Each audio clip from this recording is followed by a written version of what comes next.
The 2020 NBA Finals are officially set, and it's LeBron James' Los Angeles Lakers versus his former team, the Miami Heat. So, who wins? Who is going to take home the 2020 NBA Championship crown? In today's video, I will be predicting the Los Angeles Lakers and Miami Heat NBA Finals series, each team's strengths and weaknesses, who needs to step up, the key to success, every little detail. Before we start, if you're new here and enjoy the video, be sure to subscribe for more NBA content like this. I'm trying to hit 15,000 subscribers by the end of the year, so all support would be greatly appreciated. Anyway, with that all being said, let's take a look at the 2020 NBA Finals matchup. Lucas. The Los Angeles Lakers were dominant all playoffs long. After dropping Game 1 to both the Blazers and the Rockets, they never looked back and shut down these teams and their stars completely, thoroughly disrupting their systems, allowing them to cruise to a 5-game series win in both series. Against the Denver Nuggets, a team who has been branded as the comeback kids due to their relentless push for success, even when the odds are stacked against them, the Lakers held off any potential comeback by them, and now find themselves in the NBA Finals. It's been a very impressive run. Teams like Houston were expected to take them the journey, and they handled them very well, and it's honestly felt like they've breezed to the NBA Finals with no real challenge. Denver definitely shook them a bit and could have had a 2-1 lead during the series, but hey, it's not the way it played out, and in the end, the superior experience from LeBron James won out. LeBron has been excellent this run, AD has just been phenomenal as well, and is arguably the best player on the team, and guys like Rajon Rondo, Alex Caruso, etc. have stepped up hugely for the Lakers to ensure they have the most success. It is clear that LA deserves a spot in the NBA Finals this year. They have had a ripper of a playoff run to date.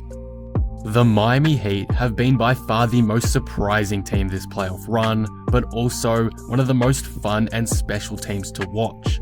They cruised past Indiana in round 1 and followed it up with a thumping of the reigning MVP and his team, the Milwaukee Bucks, in just 5 games. Sure, people expected Miami to win that series, but to win it in the completely dominant fashion they did, it is just crazy, and it's why this team is so exciting. And of course, just the other day, Miami yet again made light work of their newest opposition in the Boston Celtics, taking home the Eastern Conference crown for the first time since LeBron James did it with them in 2014. What makes this team so exciting and special is the fact they have no real superstar. Sure, Jimmy Butler is their leader and star per se, but really, this team is just a bunch of dogs. Guys like Tyler Herro, Duncan Robinson, Goran Dragic, Bam Adebayo, etc. They all rise to the occasion when needed, and it's why this team is so fun to watch. Jimmy Butler doesn't need to be aggressive all the time. He doesn't need to average 30 every game. This is a core group of guys hungry to win, and their team cohesiveness has allowed them to get as far as they have. Surprise or not to you, it is strikingly clear now that the Miami Heat is the best team in the East and deserve every right to be in the 2020 NBA Finals. With that all being said though, what are the strengths and weaknesses of each team, and how will they help or disadvantage each team in this series? The first big strength of the Los Angeles Lakers is their defense. The Lakers have some of the best defense in the league, led by big man Anthony Davis, who was a finalist for Defensive Player of the Year this season. The Lakers were very good defensively last round against Denver, locking up Murray and Jokic in crucial moments, but it definitely wasn't on the level we're used to seeing, at least not consistently. This is definitely still a strength of theirs, and against such a deep team like the Miami Heat, it is going to be even more vitally important. Another strength of the Lakers is their chemistry. Though it is hard to show how good a team's chemistry is, it's obvious if you watch the Lakers how close-knit of a team they are. In high-pressure situations like the NBA Finals, where you have to trust and rely on your teammates, good team chemistry is key, and this arguably league-best chemistry could be great for the Lakers these playoffs. So those are the strengths of the Lakers, but what about their weaknesses? The biggest weakness to me has to be their three-point shooting. Though the Lakers' three-point shooting is getting better, it is still a worry in my eyes. Danny Green still hasn't heated up. Guys like Morris and Caruso were quite inconsistent, and overall, the Lakers' three-point shooting just didn't feel like a constant threat. Some games they couldn't miss, and some games they were shooting like 30%. So whilst it has definitely improved from round 1 and even round 2, I think it needs to improve even further if they want to confidently win this championship. So those are the strengths and weaknesses of the Lakers. How about the Heat? A big strength of the Miami Heat has to be their three-point shooting. The Heat are one of the best teams in the NBA for three-point shooting percentage, and this is thanks to guys like Duncan Robinson and Tyler Herro, shooting lights out throughout this season. However, the Heat's three-point shooting has fallen off a bit in the conference finals, and this could be a concern heading into the finals, as it is such a large weapon in their game.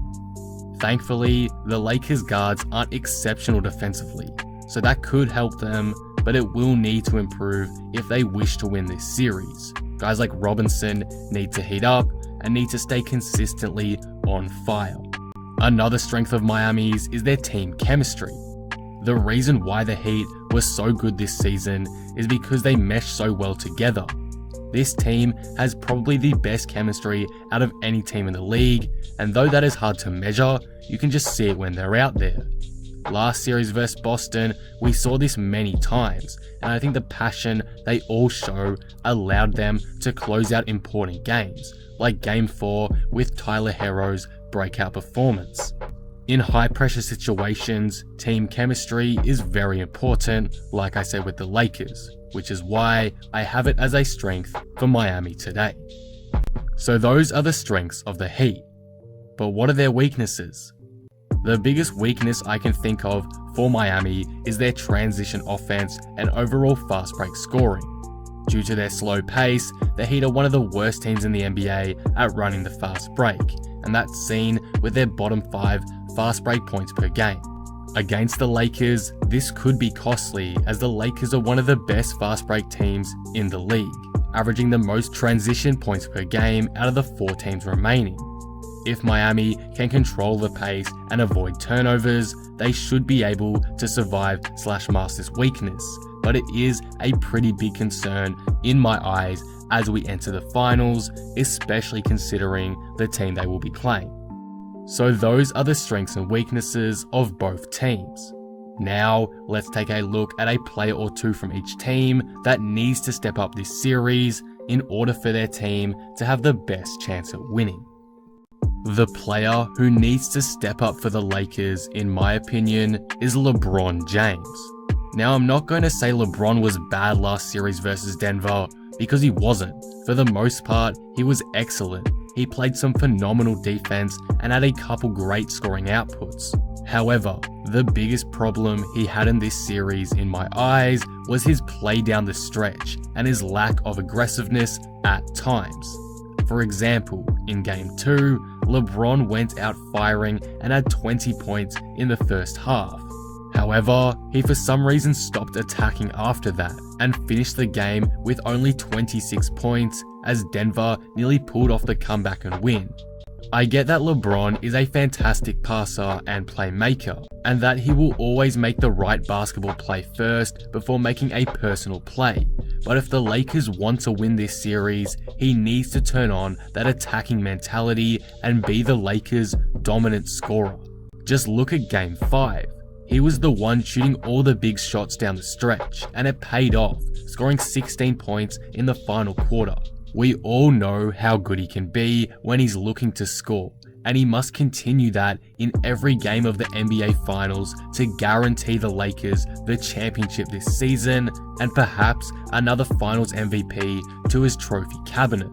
I'm not trying to hate on LeBron here, nor am I saying he was poor last series, but in my opinion, he needs to step up down the stretch of games and simply become more aggressive if the Lakers wish to win this series, as he did in Game 5.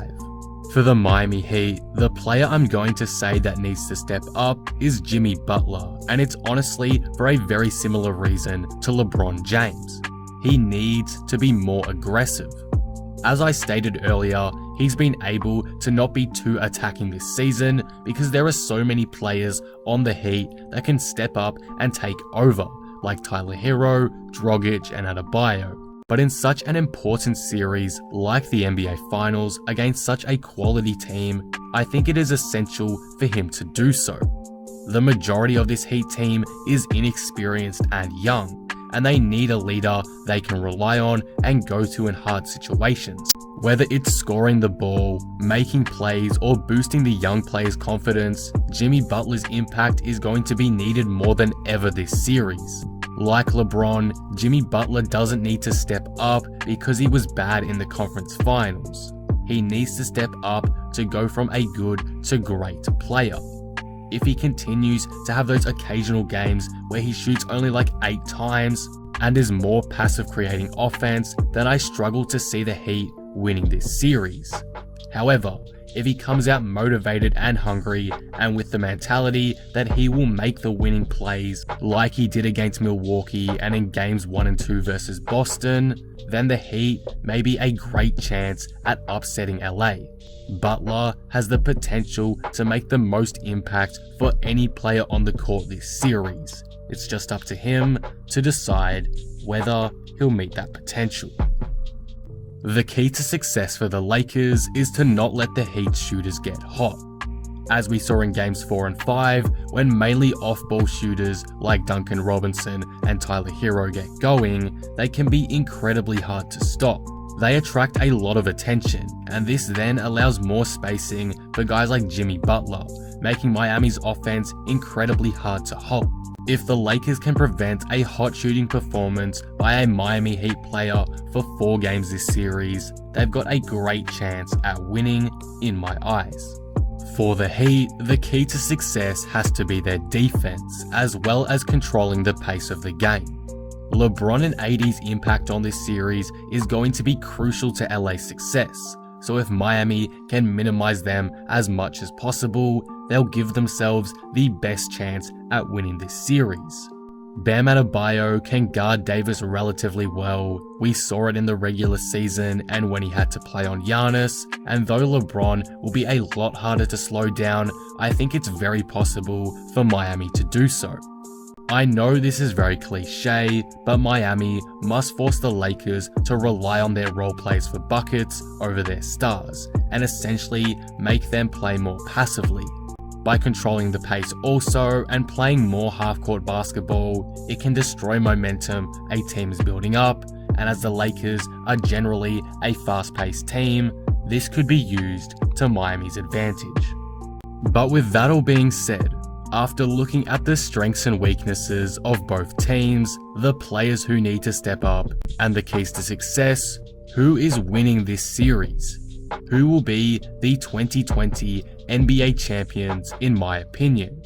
I have to go with the Los Angeles Lakers in 6 games, and here is why.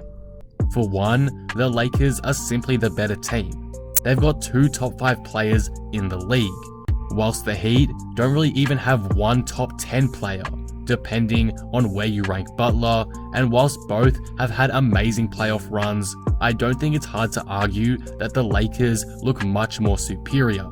The Heat also lack experience in the playoffs, though that hasn't hurt them so far.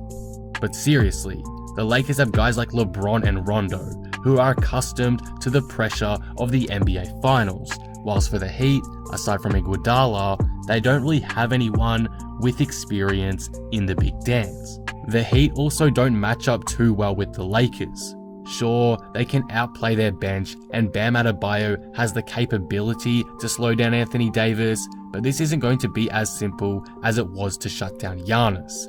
The Lakers have multiple options that they can go through, and if their role players are playing well, like Rondo has all playoffs, they are going to be very hard to stop. With that said though, out of any team left, I truly believe the Heat have the best chance at beating the Lakers, so it wouldn't surprise me if this series goes the distance. The Heat have nothing to lose, and it's clear they are hungry for a title, so I'm expecting it to be a long, hard-fought series. At the end of the day though, the Lakers have just looked far too dominant for me to go against them, and whilst I love the Heat and their team, I just can't imagine them upsetting the Lakers at this point in the season. The Heat will give their all against LA, but I still have the Lakers coming out on top in 6 games, becoming the 2020 NBA champions in my opinion. And that will conclude the video. What do you guys think of this? Who's winning the 2020 NBA Finals in your opinion? The Heat or the Lakers, and in how many games? Let me know all your predictions down in the comments below. If you enjoyed the video, be sure to drop it a like and subscribe, but with that being said, I am out. Peace.